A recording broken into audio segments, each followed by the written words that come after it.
Kia ora whanau and welcome back to another episode of Ngāhere Talks. I'm so excited about this kōrero we're about to have. I have the beautiful Nikki. I was going to call you Nikki Timu, but that's wrong, eh? Yeah. What is your full name now, Kare? Nikki Penetito-Hemara. Nikki Penetito-Hemara. Welcome to the show, Hoa.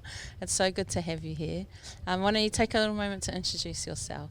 Kia ora e te whānau, ko Nikki Penetito-Hemara tōku ingoa. He uri ahau no Ngāti Ranginui, Ngāti Kahungunu me whakatōhia. What about me? I am South Auckland born and bred, a rewa hard girl. I always say 267, but it's like not a thing anymore, right? Because we don't have it. Yeah, it is. We got no like area if you're over 35, no. Yeah.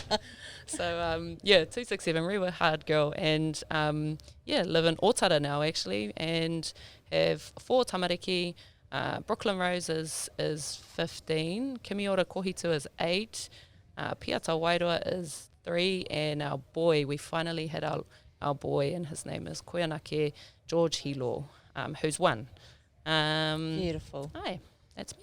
Yeah, and so tell us a little bit about yourself. What do you do with yourself at the moment? What am I up to? Yeah. Well, so I finished up full-time work probably about a couple of years ago now, and decided to put my big girl undies on and go out and start some contracting. And I think it actually came about when Koianake when I was hapu with him, and Dario and I were both full-time working, and we were like, oh, this is just too hard. We've spread ourselves too thin. So it was, we're really wanting to make sure that we found time to watch our babies grow, be part of their journeys at school, and we were constantly feeling guilty either for having to take days off or, when one of them were Māori, then we'd have to call on the village to come and help us so we could continue on with the mahi. And so, we got to thinking about ways to stop the fact that we were having our whānau have to work around mahi. Nice. So we decided we were wanting to, reclaim mana motuhake in the mahi space. And that meant one of us, not both of us, but one of us taking a leap of faith, not with anything else on the horizon, if I'm honest. Yeah, awesome. Those are the best ones. Yeah. Starting our journey with opening up a business, a company. And so that formed, we formed Kori Colalb, and Kori Colalb is a Māori social change agency, and we are really about wanting to disrupt systems that don't work for our people. That's a big one for us. We're all about innovation and creativity, like you fellas. Yeah. I think that just goes, sort of sits really well with our playful nature. Our hautututanga, Exactly. Yeah. Exactly, yeah. And so, and then also unlocking indigenous voices and creating some sort of social change for our whānau. That's generally in a nutshell what Kori Colalb is about. And then in practice, I guess that looks like, at the moment I've got a couple of contracts on the go. One of them is in and around Māori play.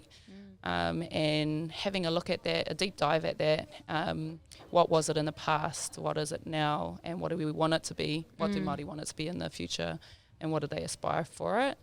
Is that from like a active perspective or education? No, definitely active. So the contract that I hold is with Sport New Zealand Ihi Aotearoa. And it's just a really cool opportunity. It's a funny one though. Sounds cool. It's a funny one because I guess we don't necessarily ever define play. Like sport, really clear. We play competition and there's specific codes. We've got your netball, your rugby, your wakaama. They're all very specific things. And then with active recreation, you've sort of got your have a go stuff. Your bushwalks, your just have a go. And then play is like everything else that happens in the gaps. And so it's something really personal, and it's something that's self-defined almost. And then it also overlaps. So it overlaps with sport, it overlaps with active recreation, it overlaps with being creative, learning, taonga pūro, our instruments and our art space. So it's all of that. And so that's been probably hard in the first instance, like the first task is, do we define it actually, or do we let it be whatever it is for people? Yeah.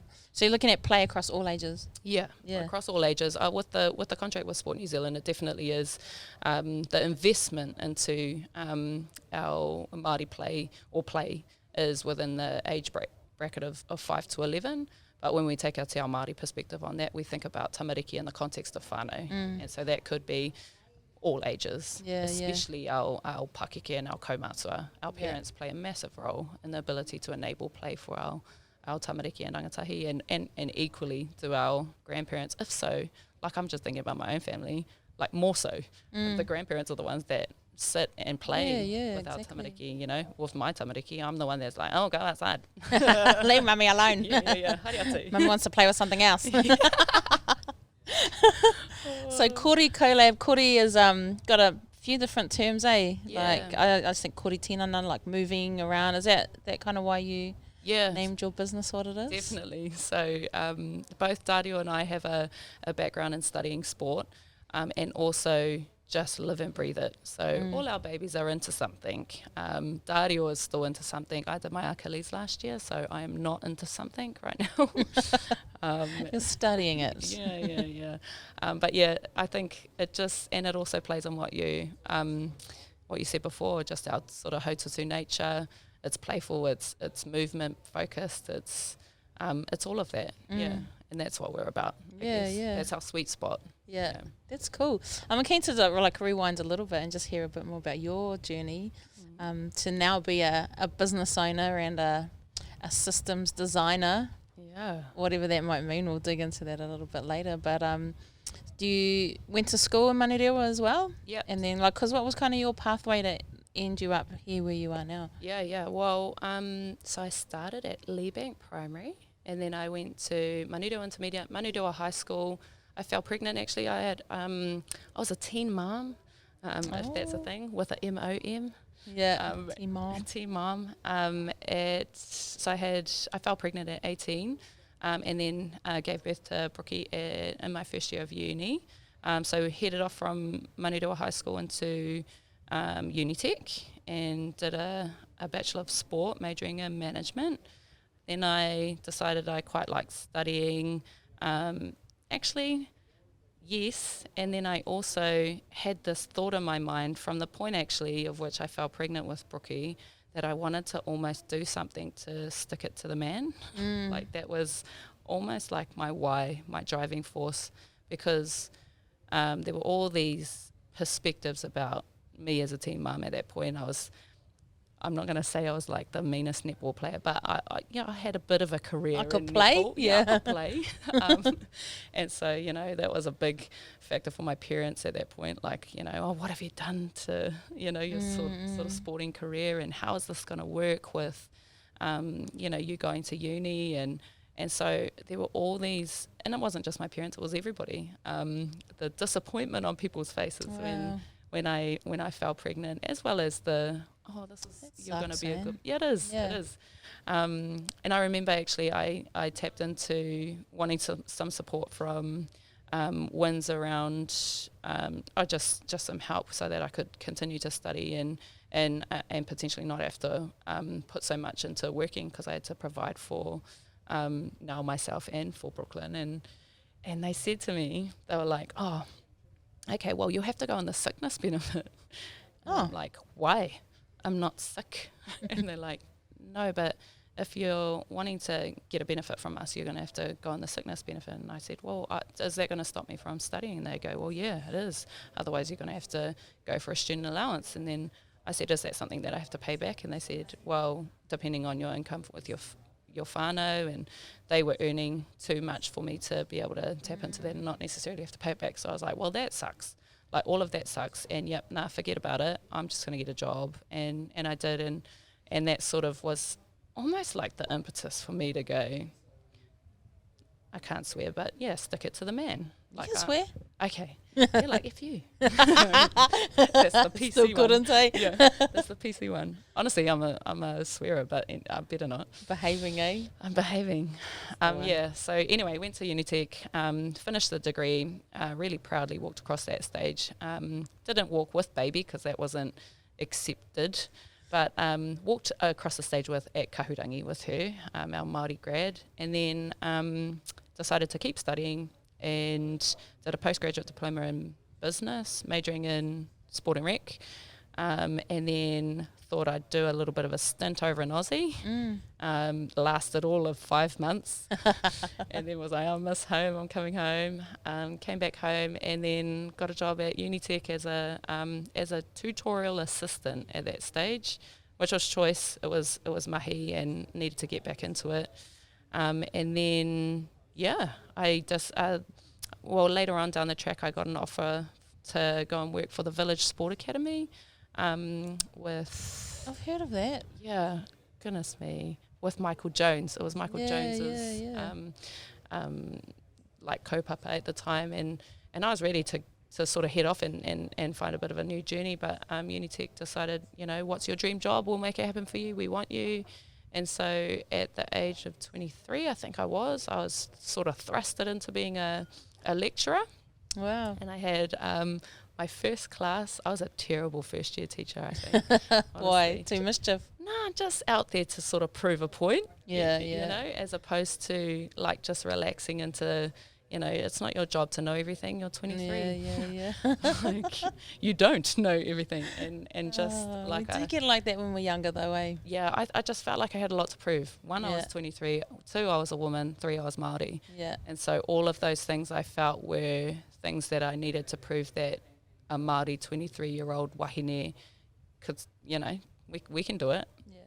It's all good. So anyway, had my first class. There was like 130 odd students in there, and like totally shat my pants on the first day. Totally. And I feel like every single day that I had a lecture, I was like rehearsing my notes beforehand to make sure that I knew my stuff. Yeah. And then anyway, second year teaching was way better, and then third year teaching sort of sat back into it a whole lot better. And then I moved into other roles within Unitec, program leader sort of role, undergraduate leader, and then my last role at Unitec was as the associate head of centre for the Faculty of Social and Health Sciences. So that was cool. But what a cool journey. It was. But honestly, like I think at that point it was too much for our whānau. Like I was doing long hours, and it mattered that to me that my team of, I think there were 25 FTE in my team, and I just wanted to make sure that they were feeling protected amongst, it was changing times at Unitec at that point. We were pioneering something really, really new. And it wasn't always perceived to be the right way. So there was quite a bit of backlash from people. And I felt like a protective mother, if I'm honest. And it started to get a little bit much. So I finished up at Unitec and then headed over to Healthy Families South Auckland. Honestly, it was so cool. Like just coming out of the 10 years of being in education or higher tertiary education into the health sector, and just like one day I found myself at Manurewa High. I was like, old stomping grounds. And then one day I'd find myself at Manurewa Marae. They had the Whakapiki Ora program for our homeless whānau happening at that stage. So it was just choice to be back out south and to feel like I was giving back to the community that helped, make me who I am. Yeah, and then and then the big girl undies came on. Yeah, and we started contracting, and at that point I was a mother of 3, nearly 4. Yeah, so. And off you went, eh? Yeah. What an awesome story. What a cool journey. Yeah. I didn't know heaps of that about what you've done, and I love listening to people that have kind of come in as a tutorial assistant, and then at the end of it, 25 staff under you plus, I guess, and making some big moves. So that's mean. It was cool. That's mean. Cool. But business is where it's at, eh? And it's cool to hear that you studied. Yeah. You studied it as well. Oh, yeah, sorry. And then in that meantime, I did my master's degree, Just casually, eh? Well, it was like the longest journey of all time, don't tell anyone. The 10-year masters? Yeah, I had 2 kids in the meantime. So there were 3 kids by the end of the finishing it. But, yeah, that was choice. The topic was on Māori perspectives on haka and sport. And so the good, the bad and the ugly about, everyone's got an opinion about the haka and sport, honestly. Yeah. And it was just a cool opportunity, really, like, underneath all of like the topic and the research and all of that, it was just a good deep dive into who I am as a person and why I'm driven to sort of want to know about that particular topic. And it was a whakapapa journey for me, really. Yeah, I was going to ask you that. Like, were you raised in Te Ao Māori? Yeah, so my father is Māori, my mother is, but she's one that sort of doesn't necessarily say it outwardly. She doesn't look Māori, and she probably only knows a few things, so maybe that she's from Whakatohia, but not too much about her whakapapa. My dad, on the other hand, sort of grew up on our papakainga in Bethlehem in Tauranga. Yeah. And tikanga-wise knows how to go about things. Te reo-wise, no. So, yeah, but always, both my parents always encouraged us to be part of kapahaka, to learn te reo Māori in any way, shape or form that came. And so that was sort of, very much instilled in me from a young age, was a part of kapahaka. And I probably, in intermediate was when things sort of ramped up a little bit, and I sort of was able to, was exposed to a whole lot more. And then at high school, even more so. So it's funny, my 15-year-old has just finished Polyfest last weekend, and I was able to be with her on the morning of her performance and help her get ready, and I was like nostalgic. I was like, I remember this. Can I come on with you, bub? Yeah, not that nostalgic. No, yeah. So I liked what you were talking about. I found myself resonating with some of the stuff you were talking about, and as Māori wāhine, coming up in life, and you start to see all of the barriers and the boundaries and the stereotypes and stuff that get put on you, and that turns into frustration and rebellion and stuff like that. How does all of that sit with you now that you're a little bit older? Where are you at in this journey of, I don't even know what to call it sometimes. Yeah. Part of it is knowing yourself, but I feel like finding your space within all of that. Yeah. And how you feel. I know for me as a business owner, it's something that I'm coming up against all the time. Yeah. You get judged straight away by one glance. Yeah. People will write you off. Yeah. Right there when you walk in the room. Sometimes I love it because it puts them off guard, and then other times it just frustrates me because I'm like, it feels like you get written off for opportunities sometimes, or passed over and stuff like that. Yeah, totally. Well, I think, the good part is that it's always been celebrated in my family, so it has never been something that, we've shut the door on at all. I did have an experience in high school where it was my NCA year, and I decided to take te reo Māori, and oh man, it was just such a bad experience. And it annoyed me. Like, I'm not going to go into too many details because we're in South Auckland and you'll probably identify this person, but it was just such a terrible experience, and it annoyed me because I specifically chose te reo Māori because I wanted it. I was hungry for it, and I was there to learn, and I was wanting it in every way, shape and form, and for it to sort of just be, written off, annoyed me. 1, 2, I was a geek, so I really valued my educational experience, and I could have taken another subject that valued it as much, and so that annoyed me too. And then it put me off completely in terms of learning te reo Māori from that point. So that was hoha.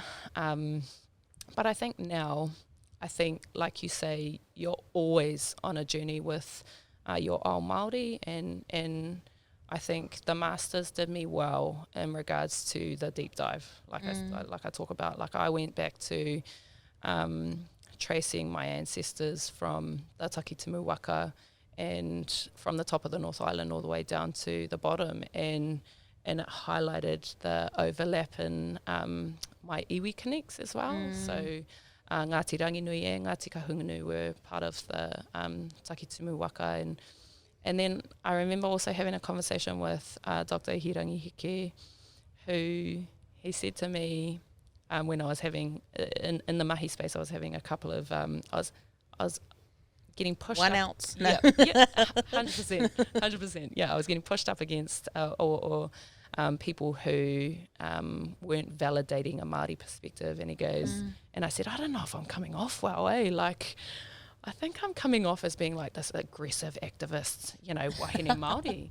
And I don't intend on doing that, but damn, our people are going to have a voice, and this is the way that it's coming out in words. This is how I'm articulating it, good or bad or ugly. Yeah, yeah. And then he said, you know what you need to do? You need to go back and have a think about all the wāhine Māori in your whānau, living and not, and like just break down their characteristics and their traits and see which ones resonate with you and which ones that are, whole part of who you are now. Yeah. And then that'll give you a little bit more understanding into the person that you are and your whakapapa. And I was like, wow, that honestly was some of the best advice that I've ever had. I was like, yeah, my nanny, she's fire, man.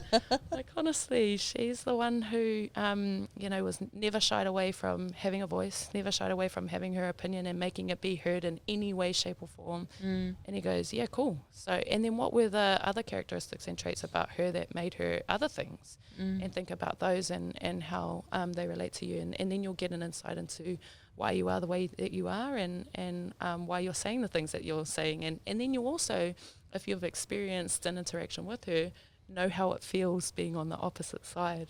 Oh. Yeah. And I'm like, oh yeah, because there were times where I did not on the other side of that conversation with her. While you're telling me this, I'm thinking about all the wāhine in my whānau now, and I'm like, yeah, true. Yeah, the fire ones, eh? Yeah. And even the real soft, nurturing ones, or the ones that said hardly anything, but when they did have something to say, like it was like every word of what they said mattered. Yeah. Like that, even that, like the skill in that is huge. And I think that's it. I think whakapapa is what helps you, is what grounds you. Yeah, definitely. I'm the same as I've learnt more about my whakapapa. I really struggle now to introduce myself all the way down at the at the hapu level, because I just feel like it's not enough of an explanation of how much of my whakapapa runs through me and the different connections that I have from tainui to te aroa to mātātua. That's how I do it now, because I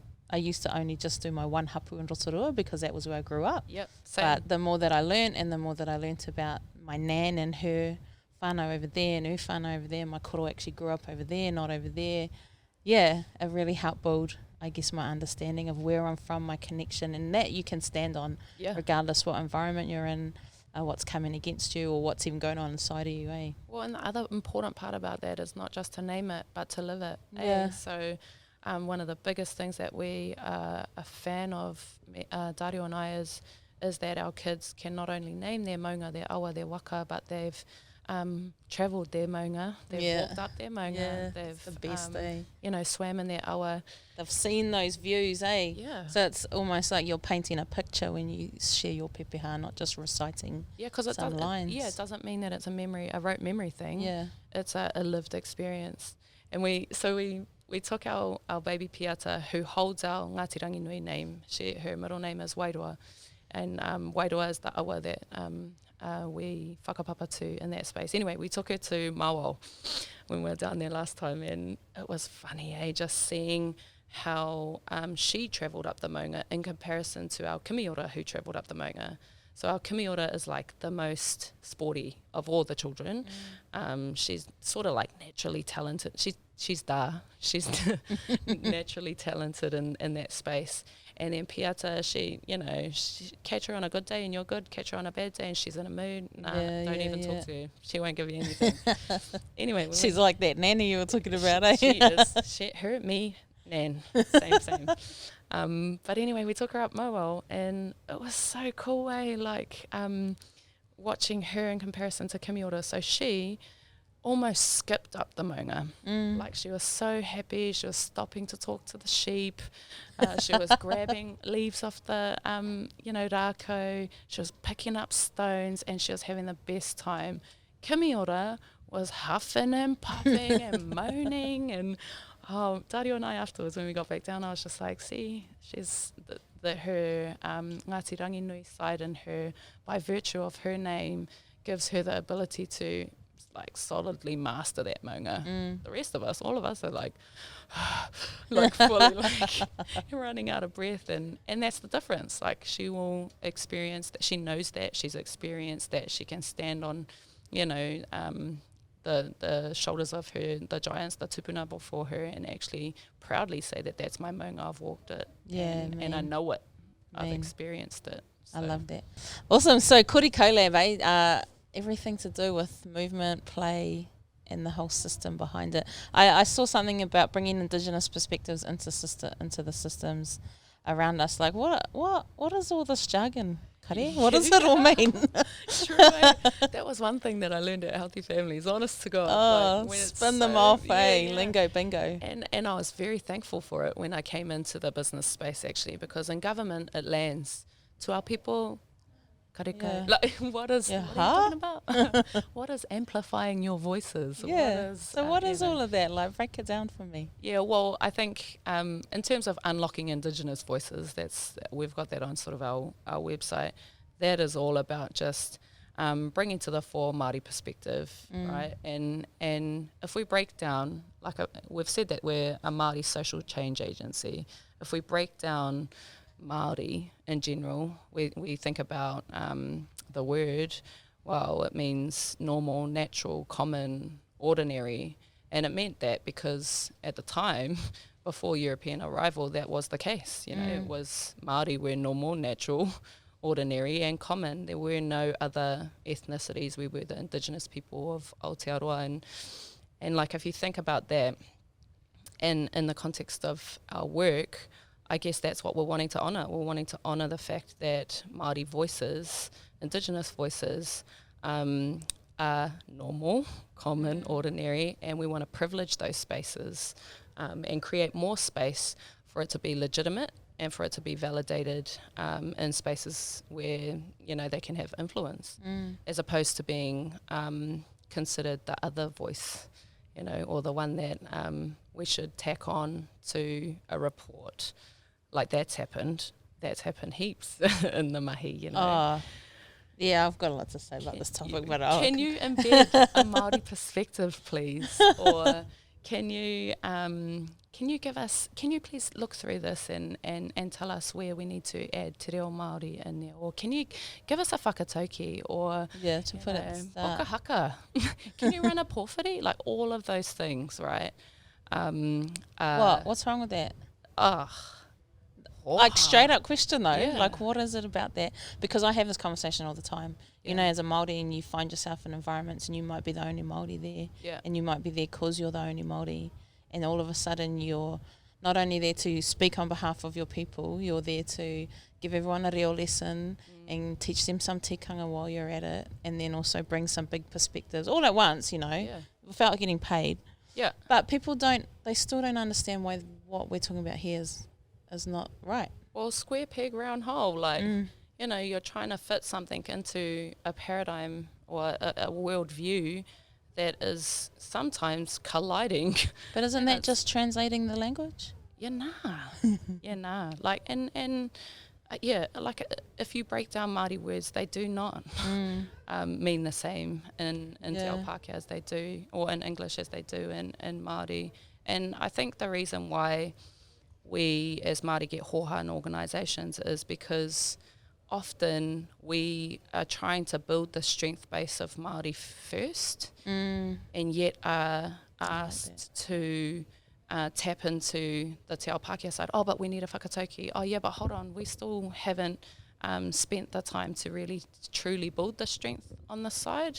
And so whilst you're asking us to come over and play in your playground, well, our playground's not yet built. Yours has been built for a few years now. Ours isn't built, so can you just let us do our own thing and carve our own Māori path, so that when it's built, then we have the opportunity to come over to your side and give, without going back home and feeling like you need to be replenished, you know, because otherwise it goes unreplenished, and that's the danger really in it, right? Like the fact of the matter is, our Māori, who are maybe the only Māori in an organisation, are constantly called on for all of those things, and then at the end of the day are fatigued, you know, and then also they might not be the right person for certain things. You've just seen them as the only Māori who should either know or have the connection into other Māori. Well, if they do have the connection into other Māori, they're also going to be really careful about wanting to bring that connection in here, because then they're going to be in the same boat. Yeah, exactly. Or, you know, really tired from having to be. Or you're going to get a slap. Hey, and that's my connect, and I built that trust, and hell no. And that's a reality. Like, I remember sitting with a local board chair. In my time, I had a bit of time at Auckland Council, and they struggled to understand this whole concept. And I just remember the conversation. I remember her seeing a light bulb moment where I just said to her, it's not about like that translating te reo or putting, you know, Māori names on things. It's about allowing Māori to decide how things should be done right from the outset. And honestly, just that little statement for her was enough for her to realise, there is a difference here. There's something more to it. And so I think that whole thing, about tokenism versus almost decision-making is the thing here. I've been in stuff recently as well where it's like they want you to come in afterwards and give your perspective, and I'm like, but who even decided that's what we're going to do? Like, I don't want to get behind that and give you my perspective on that. No. Yeah. There's my perspective. Well, and same. I had that exact same journey just recently, and I don't know how much money it costed this particular organisation, to be honest. So they had hired, they'd gone about this particular production of a report in the same way that they've always done in this organisation, and they, essentially they hired report writers to come and make sense of all of the thinking, inclusive of Māori people in the room, but make sense of all of that thinking and write up a report, pump it out, and there it is. And, you know, afterwards I just said, it's not. The intention of this is to be a bicultural report, right? And it was. And I said, well, it's not. And the reason why it's not is because the person or the people that hold the pen on this can't talk into both worldviews. They can only talk into one. So then what happens is you ask Māori to come and add to, like we're talking about, and that's when it turns into attack on or tokenism or, you know, the square peg round hole thing, or the other way around. I always get that wrong. Works both ways. And so anyway, so I had my perspective. I said, look, I'll give it a go though, and let's see where we land with it. We finished off that sort of period where I embedded a Māori perspective into it, knowing quite well that it wasn't going to work. At the end of it, I said, here it is. It's forced. It doesn't flow. It is trying too hard, and it just isn't bicultural. Like, no matter how many ways we try and cut this or add, it's just never going to be there. And the reason why it's never going to be there is because of that fact that the person holding the pen can't speak into both spaces. And so we paused, took a tactical pause, another bit of jargon, a tactical pause, and started again. And good on you though. Yeah, like I don't know how much money that costed this particular organisation, but the sheer fact that the leader that I had could see it, who was non-Māori, could see it, could feel it, and heard the perspective, and was bold enough to tell his bosses and whatnot that it wasn't ever going to be written well in this way. And it wasn't It wasn't based on the skill level of those writers too, by the way. No.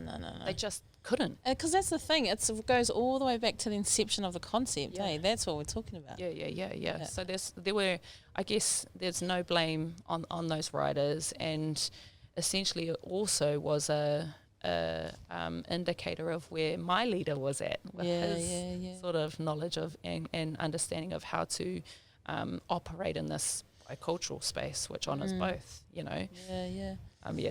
So that's kind of the space you fellas are playing in, eh? Like bringing the Indigenous voice in into some of these tough places. What gives you the, I guess, the confidence to do that?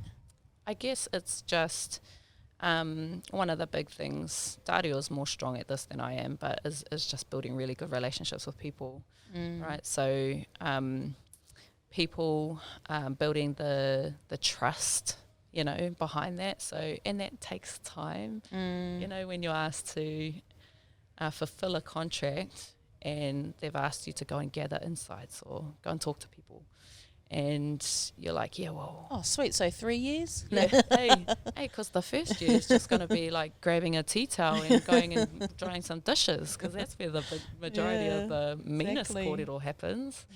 And that, like, honestly, that was the case with Aote families too. Like, the whole first year of our contract we spent building relationships in South Auckland, and whilst we didn't necessarily have anything major to show for it on paper,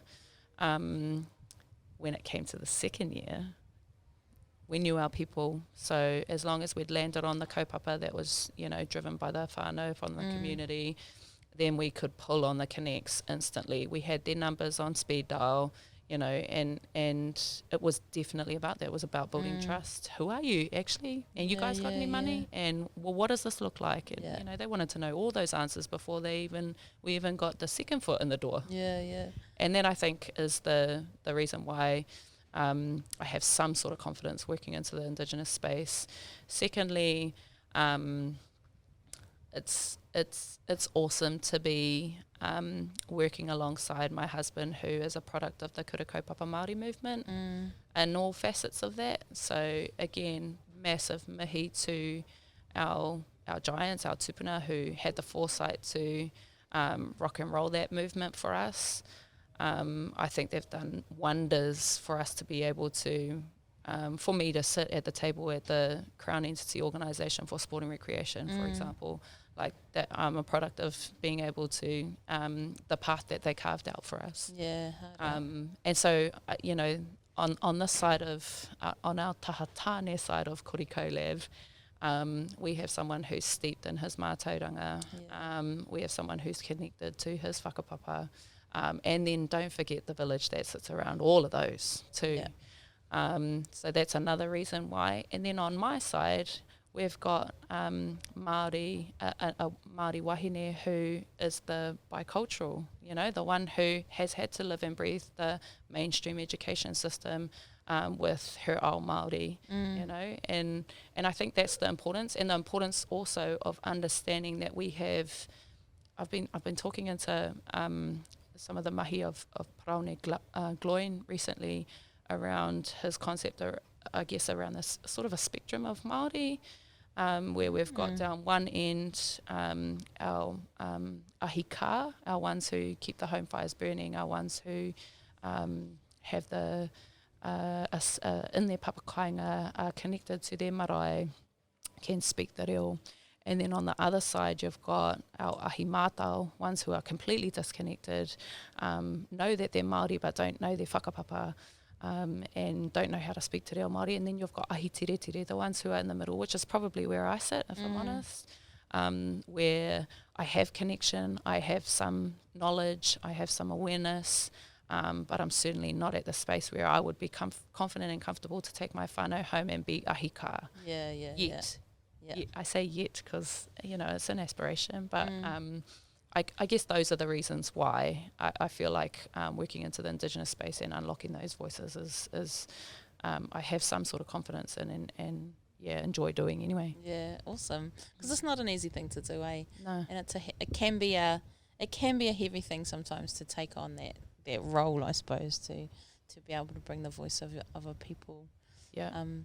But yeah, that's cool. There's some cool things in there, relationships, time, Yeah.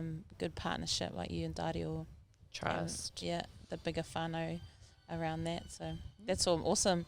And so what are some of the, I looked at a couple of reports you did up recently. Oh, yeah. What were the most recent two? We did some mahi in and around Atua Matua over the COVID period. Yeah, that's right. Yeah. Tell me a bit about that. So Atua Matua is definitely Dr. Hirangi Heke's baby. And I guess it's, in its simplest form, is really a framework which encourages you to think about yourself in relation to the environment, which is choice, because we hear quite a bit about whānau-centred, people-centred, but not so much about environment-centred. And if you think about people in the context of our entire environment, as in whenua, waterways, moon, sun, stars, we are so small. We are only a small portion of that. And so the Atua Matua framework anyway helps you to engage in, mātauranga Māori perspectives as you think about the whakapapa of things, so of rākau, of all the way back to our atua. And anyways, and probably really bad explanation of Atua Matua, he'd probably shoot me. But, I have seen a bunch of his stuff on that. Yeah. Google Sounds the same Google as what I understand it to be. Well, but I guess what the cool question would be is like, how is that then useful? Yeah, hard. And in the context of the lockdown, how is it useful when you can't get out to the ngahere, when you can't get to the water bodies that we know replenish us in such cultural ways, That was hard, actually. I it was. that. It was. Well, so we had a play around with our Kaitiaki, which is, he's got sort of, I can't remember, levels, 25 levels, or 25 levels. 24 within the Atua Matua framework, and I think it's like level 10 in there is about Kaitiaki. And by Kaitiaki, in the context of the work that we had, we picked animals or insects. So we picked 3. One was Punga Werewere, one was Karoro, Punga Werewere is the spider, Karoro is the seagull, and Poraka is the frog. And so we picked those 3 because they were things that we could still see whilst we were in our home on lockdown. And what we did was we created, or we understood deeply the movements of Punga Werewere, for example. What happens when they feel like they're under threat? What type of movement does that look like from a physical activity perspective? What happens when they build their web?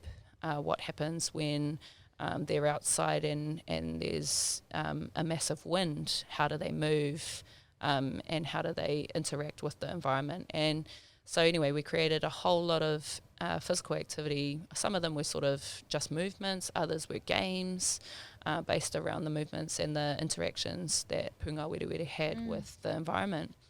And that was cool. So we started off with like little kāri. So we had like an explanation about Punga Werewere, about some of the whakapapa links all the way back up into Atua. We talked about some of the stories, some of the pūrākau that sit behind Punga Werewere and its application, and in terms of how we might interpret that in today. And then created a whole lot of games, created the kāri, created some little, I don't know if you'd call it podcasts when I come and look at this. Some kōrero. Yeah, kōrero. And a couple of videos. Our poor children are always the people who are in the videos. Models. And the models who are in the videos and the photos, and we pay them with kai. And cuddles. And cuddles, yeah. And so, created all these resources around Atua Matua at home, as opposed to Atua Matua when you have the privilege and luxury of getting out to your ngahere. Is there like a because I'm feeling like it's like a philosophy, right? It's a way of it's a worldview. It's a way of seeing the world and a way of thinking about what we see. Yeah. There's some deep stuff in here, and we're only scratching the surface. But I'm just thinking of like a parallel to what exists, like a westernized view of movement and sport. How is it so different? Oh, how is it so different? I mean, is it just that all it is categorized, like you said earlier? There's sport, There's No, it's not. even It's less? Definitely not, because like let's just take wakaama for example. Mm. So wakaama has it is a sport. So when you're in the regatta, kei te pai, like you're competing against other people in the context of a Western definition of sport. You are competing against others, in whatever your sprints are, in whatever a W6 or a double hull, whatever. But then from an active recreation perspective, you've also got the try and have a go stuff that's happening at a wakaama regatta as well, or a competition. And then equally, you've got everything else that's happening at that wakaama regatta, which is the tigi that's happening on the verge up there. You've got kids jumping in the wai and having a swim, and all of that is actually what we're talking about from a Te Ao Māori worldview, and we don't define it as sport, active rec and play. It just all is one. And I think that's the major difference, is that our words, our kupu, have multiple meanings. Our whakatauki have often multiple meanings. There's so much that sits behind that. Our pūrākau, there's so many learnings that sit behind that. And it's not just a simple translation from one thing into another. Yeah. So what's the dream for you? All this mahi that you're doing, this knowledge that you're gaining, these resources you're creating, the opportunities that you're opening for whānau. What does it look like in the future? What does it look like in the future? Maybe from a systems perspective, maybe from a geographical perspective. I don't know, however you see it. It definitely looks like impact. So systems change is funny. Like systems change, if you're working in there too long, Ooh, yeah. Because it's the long game. It is, eh? And you don't get any sort of instant gratification that what you've done has worked or matters. And so it's all that deep-rooted causes of, the big complex issues or whatever the jargon is. Yeah. I don't actually even know what the proper definition is for, even systems, but at the core of it is the interaction of a whole lot of different things and how that gets framed up or provides a structure or guides operation, and like from a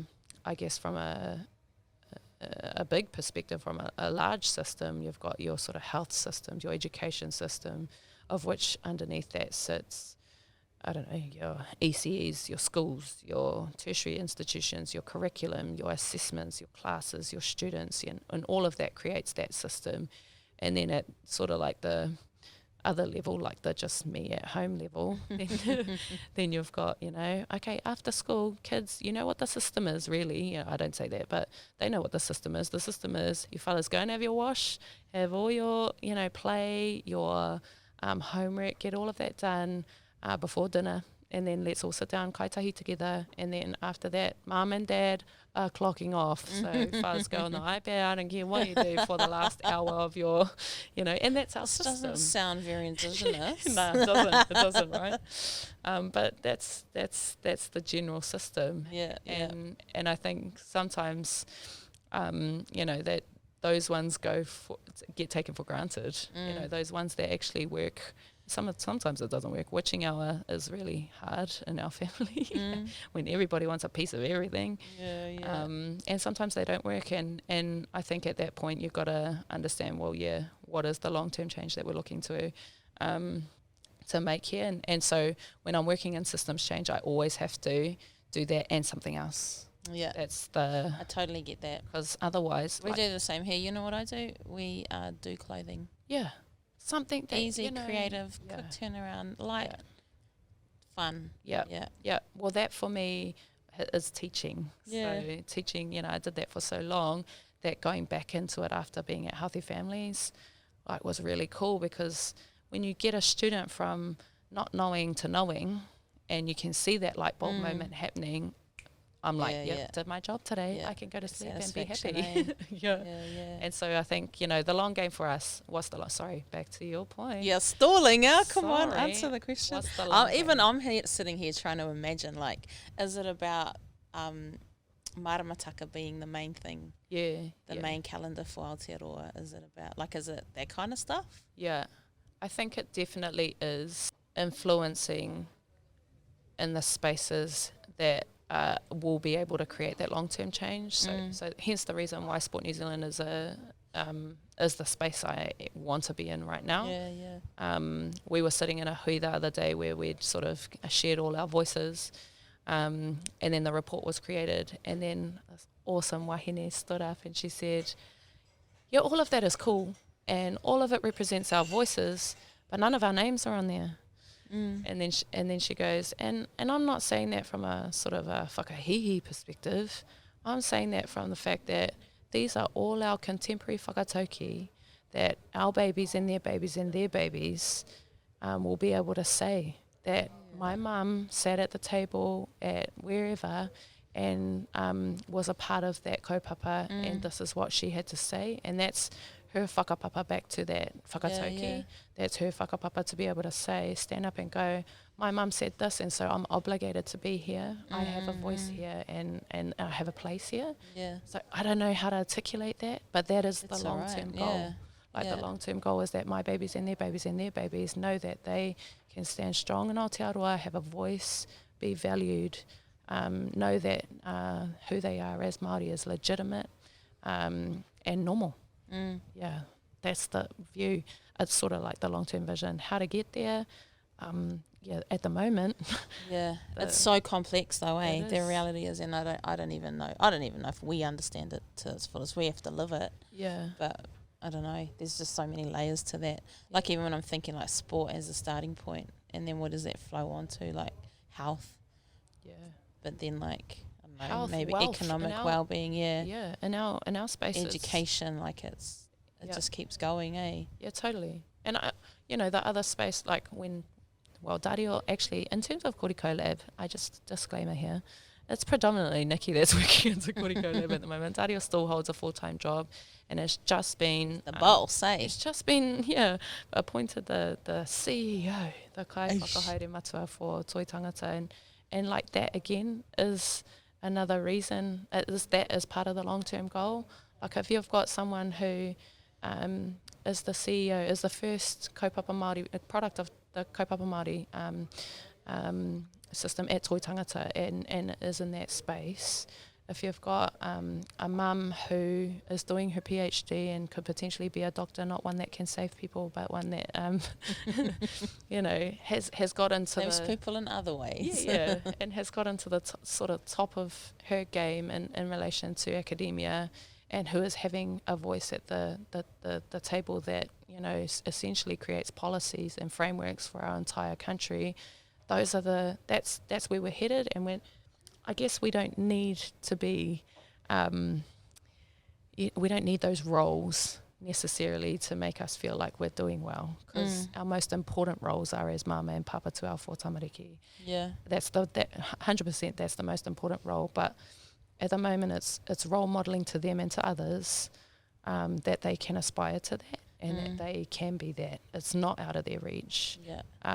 Dario and his appointment into that space for Hoani Waititi and the Kura kids is an example of what they can strive to be. And so, that some of the, anyway. That's beautiful, eh? A lot of what we're trying to, not a lot. One of the things I've been learning as we've been building what we're building here at Ngahere, and that I talk to people about a lot, especially people that don't understand what we're trying to do, is I always talk about how we try and create environments where our people can thrive, and how every living thing has certain elements that it needs in order for it to thrive in its environment, and they're all different and unique. And so why are Māori and Pasifika not thriving in the Pākehā environments that have been made for them? I have people say to me all the time, what's the point in doing a space like this for Māori? Why don't they just go use the other ones? Why don't they just learn to handle the real world, things like that? And I think in my frustration, at first I couldn't argue with them properly. I'd just get hoha and I wouldn't say the right things, and then they'd just win almost. But I think that was where I kind of found my own narrative and where I could help them see as well, to be in an environment where we talk to people all the time that they won't employ anyone if they don't wear shoes, and we're like, why do you need to wear shoes? Why do you wear shoes inside anyway? Well, that's weird. Good point. Yeah, you fellas are weird wearing shoes inside. But it's the simple things like that, where you can come into a place where some places love to have kuri in their whare, we're like, nah, no kuri, but kids. You know, this is a place for whānau. You can bring your kids to work if you need to. Any day, it doesn't have to be bring your kids to work day. You know, there'll be a guitar over there. You'll hear people singing. If it's kapahaka season, sometimes people are practicing their kapahaka. And the environment that you create and allow for our people to be in is the thing that we're trying to create here. That is the point of difference. And so that's been a pretty cool journey to be able to, I guess, figure that out, articulate that. I use that all the time, environments to thrive. Yeah. That is a point of difference that we're trying to do. But probably my one last question is your thoughts around biculturalism. Also multiculturalism, but I feel like I'll stick to biculturalism and the role that plays in this future that you see. Yeah. Is it bicultural or not? For me it is. Yeah. Like, and aroha to our Pacific cousins, but at the moment, like I said before, our strength base for Māori in Aotearoa isn't built. So I feel like first and foremost, and based on the fact that we were here, we're the indigenous people of Aotearoa, we need to build that significantly before we have the opportunity to head over to the other side and help bring our other people on board the waka. I think, you know, from a bicultural perspective, essentially this is my PhD thesis, to be honest. So it's, I don't know if this is going to be articulated right. Doc. The overarching question is what needs to happen for Mātauranga Māori to flourish alongside contemporary concepts of physical activity, and in this context, that's, I guess, your Te Ao Pākehā side, and I think at the interface of all of that is, you know, Kaipapa Maori has carved the path for us, but we are very much still in a space where we are revitalising, reclaiming, restoring, re-indigenising ourselves, and that's going to take time. And we're trying to do it fast, but before we can get to our Pacific cousins, before we can get to our South Asian cousins and stuff like that, me and my role in here is definitely a focus on Māori, and then working that into our dominant Western Pākehā systems. Yeah, at the moment I can't even think about the multicultural at the moment because we haven't got our own backyard intact. Yeah. You get what I mean? I do get what you mean, and I do think I do, as much as I'm bicultural. I have a Māori mum and a Pākehā dad, and they, you know, lived through that. What that was like for them was even harder than what it was for me. Yeah. And so I never, as much, I was raised in Te Ao Māori though. I was raised with my Māori whānau. My nana Kōrero raised me a lot, gave me a lot of my knowledge and stuff. But I think maybe because of that, I feel more comfortable in the fact that it should be bicultural here in Aotearoa. But I know that there's a lot of work that needs to be done to make that real, actual equal. But also a lot of conversations where people are like, no, it should be just Māori. Yeah. And I don't know, I guess I like to know what people think about that. Well, you're both. But I don't. Yeah, I am both. But I I also think that we are, Aotearoa is, whether we like it or not, it is what it is. And I think that we need to make the most of that as opposed to throw the baby out with the bathwater. Oh, I got a question for you. Okay. Can I interview you? Yeah, go for it. When you're asked to when you're asked to introduce yourself, do you talk about your whakapapa Pākehā? Yes, sometimes. Hey. Sometimes I do. And because recently, one thing is my dad has always been interested in his family tree, and even more so being married to a Māori who had a strong, you know, my koro held a lot of whakapapa, and so we had access to all of that, whereas he was sitting there not knowing much about where he was from. And so we were lucky enough when I was a small child, there was a whānau reunion held in Petone, which is where our Yuri whānau's from. So he got to be a part of that, and he got to find all these like heaps and heaps and heaps of family tree. And then a few years ago, I reckon maybe I had kind of just embarked on my self-employment journey, so maybe about 5 years ago, my dad was kind of digging into it a bit more again. And so me, my dad and my nephew went on this little haidinga, and we went down to Wairarapa, which is essentially my dad's side. Our tupuna came to Aotearoa in 1840 on a waka called oh no, what's it called? I was going to say the Tory, but it's not. I've forgotten. No, I have to remember it now. But and landed in Petone, settled there. They came from Cornwall, settled there and helped establish the Cornish community down there. Wow. They survived through floods and fires. One of the younger boys that was born into that whānau drowned in the Hutt River, Te Awa Kairangi, while they lived there, and then they eventually ended up moving over the hills and into Wairarapa. Have a history there of two of our tupuna that were mayor of Greytown.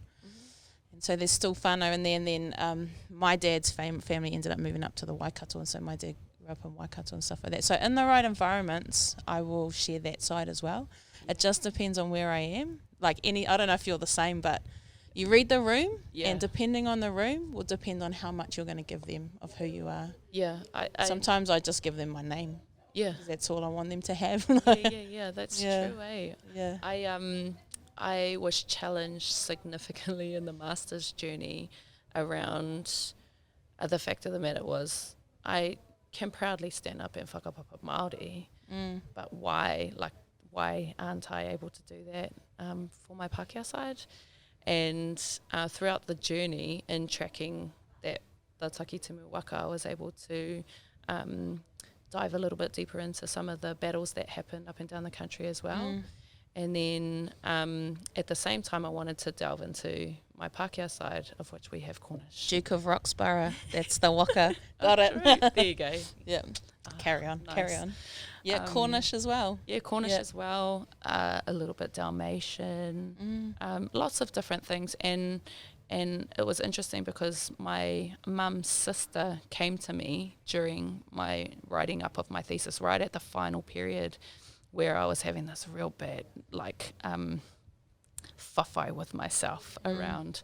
I just discovered one of my tupuna, Colin Henry Balnevis, had been responsible for a major massacre up at Ruapikapika. Oh, wow. And I was sitting next to my sister over here, who's whānau from Ruapikapika. And so I'm sitting here understanding more deeply about one of my whānau. And then, just sort of having a real whawhai with myself about how do I stand up and be proud of this whakapapa when that happened. And then equally I was starting to delve into my Māori whakapapa and, I was starting to read a bit about Kahungunu and his mischievousness and some of the things that he was responsible for in trying to court all my wāhine, of which her husband at the time drowned after falling off a waka because Kahungunu had taken him out on, and so there's what I came to settle with was the fact that it was telling of the time. It was a war. War was upon us at that time, and and so I can actually proudly whakapapa to this tupuna. And so when I started to dig a little bit deeper into him, I found that he was actually in Pānau and buried in Pānau, and I had a look, and he was like a linguist of could speak 9 languages. He was a colonel of this, a governor general of this. It was all these amazing leadership things that people should be proud of, but he was responsible for this. So anyway, I decided I was going to drop my mate off. Actually, I didn't decide I was going to see him. I knew he was there, but I decided to go and drop my mate off into Pānau, which I never go to because it's not South Auckland. No, I never go there. Why? Got no reason to be there. Anyway, dropped her off there, and then my auntie came to me. She passed away when I was a few years ago. Anyway, she came to me and she didn't say anything, but I sort of got a bit of a fright, and then I pulled over to the side, and then anyways, I got a beep from behind. I was in a bus lane, so I got the and I was just like, okay, sweet, okay, I don't know what's happening here. Sort of got back on the road, and then I started to drive again, and she came to me again, and I was compelled to go and pull over into a proper park this time. Anyways, I pulled over, and then I realised I was in Pānau, and just like a week prior, I'd read that this tupuna of mine was buried in Judges Bay. And so I was just like, okay. Oh, this is what I'm thinking is the right thing to do. I'll travel to Judges Bay just to, it's 5 minutes. I Googled it. It was like 3 minutes, I think, up the road from where I was. Anyways, I took the road that it said to take me down, and I ended up on the only road that I know in Parnell, which is Garfield Street. And Garfield Street was the street that my auntie that had came to me lived on for a period of time. So at that point, I got like a little bit emotional. And I was just like, okay, auntie, like I'm doing it, like I'm going there. Anyway, so we went there. And I found the spot, and I had a little look around. I'm like, I don't even know whether he is here, like, or whether this was just in Wikipedia. Anyways, I walked around, and it was like the third row, first person in the third row, and I found him. And at that point, I just felt like, in that moment, like just total aroha, like none of this like resentment for the fact that he'd being responsible for leading this troop of army into this massacre of people from Ruapekapeka or anything like that. It was just like whānau. Like, so I touched his graveside, and I was just like, man, this is whakapapa, this is whānau. And at that point, I felt a whole lot more comfortable to pepeha into my taha Pākehā, because again, it's that same thing with walking your maunga. When you've touched it, when it's something that's not written into documents and you can feel it, it's different. And I just thought I would ask you that, because I wanted to know. I was having this real internal whawhai with myself, but have come to a toe space with it now. But I know that so many people who will proudly stand up in pepeha Māori, but not to their... and the reality is, I think we romanticise our tupuna, and we do, true. And we focus on, like, we've never met them, we don't know what they were like, we don't know their characteristics or anything, and we're really lucky in that mātauranga got saved, but I think we just assume that they were all amazing, and strong warriors, and weren't violent or and even in the more recent years, when domestic violence and sexual violence and all that come in, like, I think all of us will have that, unfortunately, through what our people went through, all of that in there. So I think the same. I went through similar. I don't know a lot about specific acts that our whānau might have been involved in, but I know that if they were the mayor of a place like Greytown in the time that they were, I would say there would be a lot of colonisation going on and stuff like that. But I also know that they came over as a whānau that was brave enough to travel that ocean, to come over from Cornwall on the promise of a better life, and they came into Te Whanganui-a-Tara when it was nothing but bush, and they helped chop the trees down and build. Like, I'm proud of that. That's something to be proud of, that pioneering spirits on both sides of my whānau. So 100%. 100%. Mean, eh? So cool. Mean, all right. Hour 7. Sorry. That was mean as. Just cut. That was choice. Thank you so much, Nikki, for coming in. What an awesome kōrero. Never know, we might have to do it again, eh? Oh, I don't know about that, but thank you so much for having me. Mahi. Hopefully there's something in there that's useful. That was awesome. Oh, ka kite. Ka kite.